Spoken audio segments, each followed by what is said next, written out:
ડભોઈનો અત્યંત મહત્વનો ગણાતો સરિતા રેલવે ઓવરબ્રિજ અત્યારે વાહન ચાલકો માટે જોખમી સાબિત થઈ રહ્યો છે. બ્રિજ પર ટ્રાફિકના નિયમન અને સલામતી માટે લગાવવામાં આવેલા સફેદ પટ્ટા ગણતરીના દિવસોમાં જ ભૂસાઈ જતા તંત્રની કામગીરી સામે અનેક સવાલો ઊભા થયા છે. નબળી કામગીરીની પોલ ખુલ્લી. સ્થાનિક લોકોના જણાવ્યા અનુસાર હમણાં જ આ બ્રિજ પર નવા સફેદ પટ્ટા લગાવવામાં આવ્યા હતા, પરંતુ હલકી ગુણવત્તાના મટીરીયલનો ઉપયોગ થયો હોય તેમ થોડાક જ સમયમાં પટ્ટા ગાયબ થઈ ગયા છે. હાલમાં બ્રિજની વચ્ચે કે આજુબાજુ કોઈ પટ્ટા દેખાતા નથી, જેના કારણે વાહન ચાલકોને પોતાની લાઇનમાં ચાલવામાં ભારે મુશ્કેલી પડી રહી છે.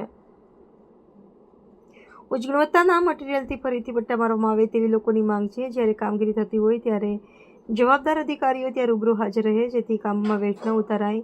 જો વહેલી તકે આ કામગીરી સુધારવામાં નહીં આવે તો કોઈ મોટો જીવલેણ અકસ્માત સર્જાય તેવી ભીતિ સેવાઈ રહી છે. જોવાનું એ રહે છે કે તંત્ર જનતાની બૂમ સાંભળે છે કે પછી કોઈ મોટી દુર્ઘટનાની રાહ જુએ છે.